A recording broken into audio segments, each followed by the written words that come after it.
these 60 hours of interviews I collected. Let's get to that. I think these quotes will help connect in a practical way this whole thing about consciousness, egalitarianism, making music, and Hornby. So, here's Glenn Rabina on how he sees his music reflecting his own value system. I've got to get better at this. Here. Can you describe to me the feelings you experience while playing music? When you're playing music, so what's going through your head? Yeah, well, up until recently, I've always played with other people. And so, the kind of music I like to play, I really like it when it all fits together. Especially like bluegrass music, you know, when you make it when it happens, and when you make that sound work, it's really neat, you know. But you know, you're all part of it. You're all as important as each other. That's what I want to say. Because I see the universe like that. Yeah. And if we could look at it more like that, I think that'd be a cool thing. I don't. Play your part and make it all work, and let's all have a good time. You know? Because you ain't all that much more important than the other person, really, right? You know, I mean, so, you know, and just all get together and make it work, and and produce a good thing. You know, that kind of thing. That's pretty simplistic. No. I think there's a lot there. Is it? Can you elaborate on it? No. I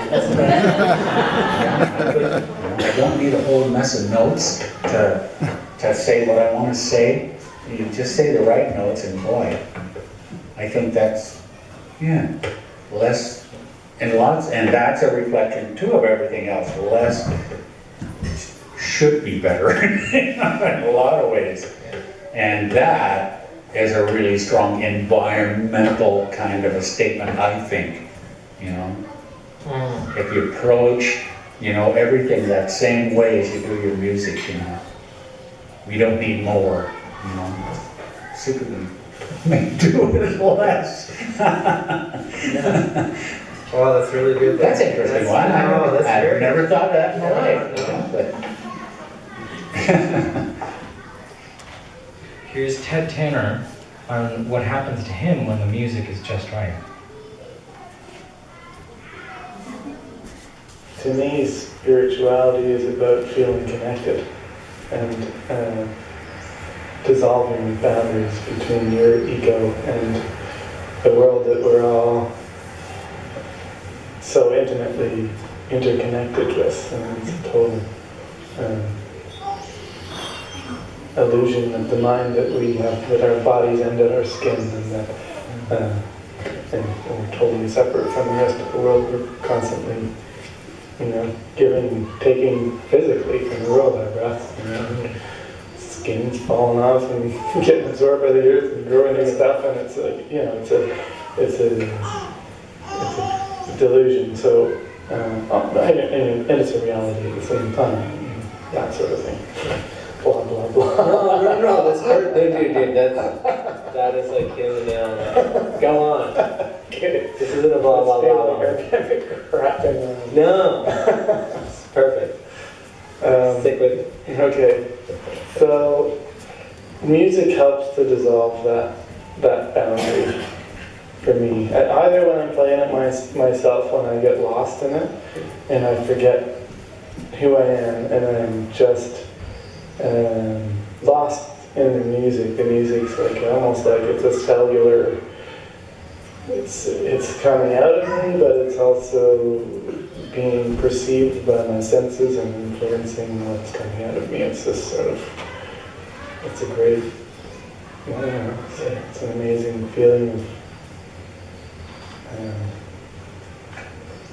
Getting out of your head and being totally. Absorbed by what you're doing. So there's that when you're by yourself and you really get lost in that space, and it's getting lost in it isn't even a really good expression. It's almost like it's a it's getting found in it, you know, coming home. It's a real feeling of your body just relaxes and it's home, really. Notice how music brings people home. And I do believe it was really music that gave us Clariconia on the island. I get so moved by the harmonies and the blends and so touched by that I just get everything to do with the words. But our all-night jams on the beach, you know, whether it was drumming and guitar and voice, but there was a really strong movement here in like-minded musicians and music. So it was huge, and it was a really core big group of us, and a really big, strong women's group and women's movement, which spiritually, which all moved into the music. Music was always part of that. It all started with it. It all was about chanting. It was all, I got very, very, very turned on by that group. That was where, that is when I realized our innate passion to rhythm, music. It really changed my life. It's one of the main reasons I stayed here. Yeah. Was because of the music, the theater, but a lot with our drum group. Bill Smith agrees that that when the community of musicians and appreciation that he felt. Wait, I'm reading it wrong now. Bill Smith agrees that it was the community of musicians and appreciation that made him decide to stay here. We need to remember this when we talk about attracting new islanders. And I thought one of the great things about this community thing, you know, in Toronto, you know, oh God, there are lots of people like you. Oh, only 8 people come to hear you play. Oh, how boring. You know, that kind of crap. Here, what would happen was that people would come up to me for weeks afterwards saying, I love the performance at the hall or the whatever you would do. Right? They would keep coming. Yeah. It's not like, you know, 5 stars and you're gone. You know, it's nothing like that, you know. And so you realize there's this, you know, love here. Tony Law observes that the relevance of making music for his own activism.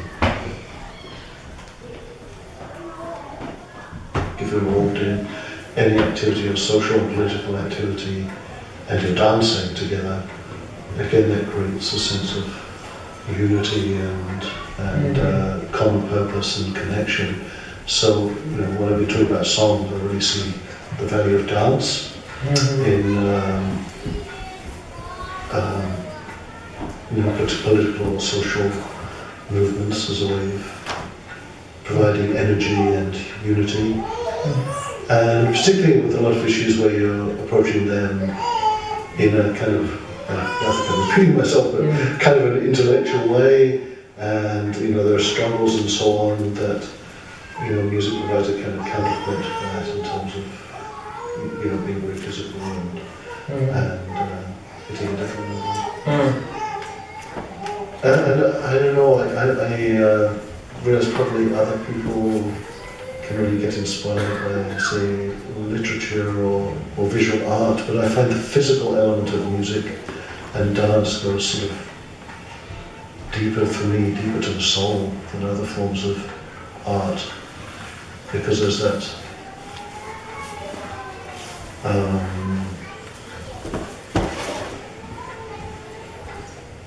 physical vibrational aspect to it, you know, that other art forms don't have.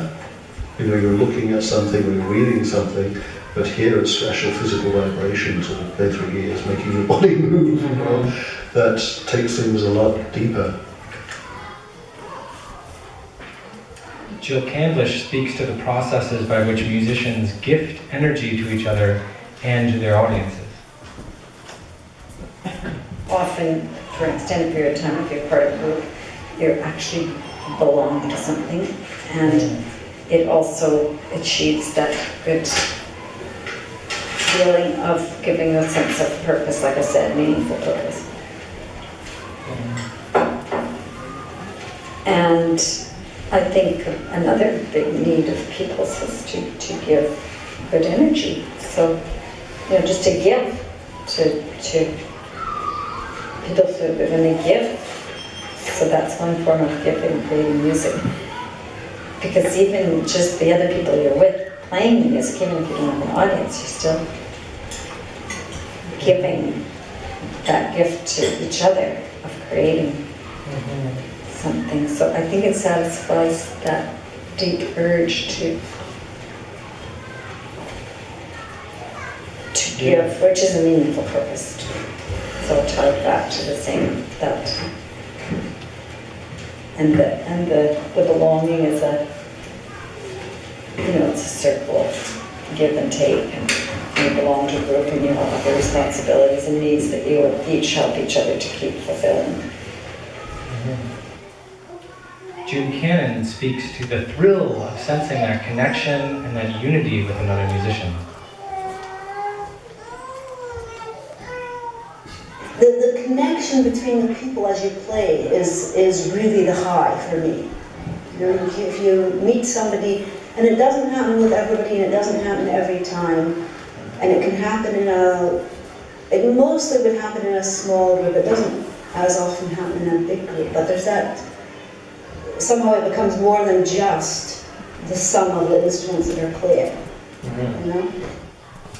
And this is the final quote in this series here for a moment. Another important point is the manner in which, on Hornby, one can never be sure who is performing for whom. Ken Clark contrasts his playing here with his experiences elsewhere. From being from Toronto and playing the bar scene in Toronto, you would play a show and it was almost like, you know, once in a while you get a really good gig, but it's almost like people are sitting there going, you know, we should have gone to U2 tonight, or we could be down, you know. It wasn't, it was like a real job. Here, the very first thing I noticed when you play, well, there's one thing that's different playing music on Hornby is you know everybody. So once you play music here for a while, and you go, let's say I went with Melissa and we went to Vancouver and played a gig, all of a sudden, you don't know anybody. And that's kind of a funny experience. But what I found amazing is after you play music on Hornby, first of all, everybody dances the first song. There's no waiting. It's just like full on right away. And then people, you know, people don't go, hey, that was great. You know, great bass solo or great whatever. They come up and go, I really want to thank you for the music. Like it's like you get thanked. It's like a duty. Like people really appreciate it more. They don't take it for granted. They think it's go like that's the one thing I know is playing music on Hornby is right away is people are right into it and they're very appreciative, Very supportive. and very grateful. You know, they just say, hey, that's great. They go, oh, thank you so much for the music, and they really mean it. It's like, and that's better than, you know, any paycheck. Well, I disagree with that. Oh, really, Ken? You make a difference? My elder bass playing brother. Okay, so I could literally go on all night with these amazing quotes testifying the way in which making music connects people together. These testimonies were my data, of course. And I want to underscore that all of these quotes point towards a larger notion of what it means to make music. Making music somehow breaks down the artifice that we are disconnected. There are cultures who have no word for music, and they laugh at us because to them, they cannot see the sense of creating a word category like music to separate the process from the rest of life. Does a bird contemplate its singing as music? Wake up and sing a song to everybody? Of course not. Making the leap is more clear between music, perfection, utopia, environment, life, and Hornby.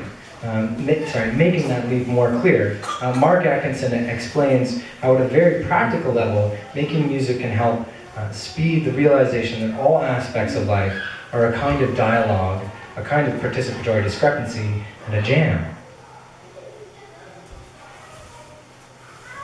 It was the music that made me realize, well, I was saying about the teenagers that I want to get them hooked on guitar, because you start to realize that if you can get that much joy out of making sounds on an instrument with friends and stuff, well, then there's no reason why you couldn't cook dinner with the same approach.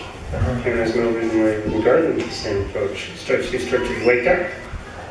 You start to go, oh, everything can be done that way.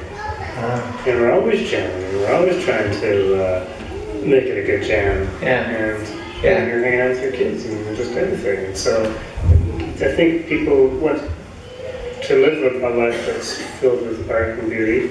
Maybe they have to find a particular art first that helps to start that process. And for me, it was music.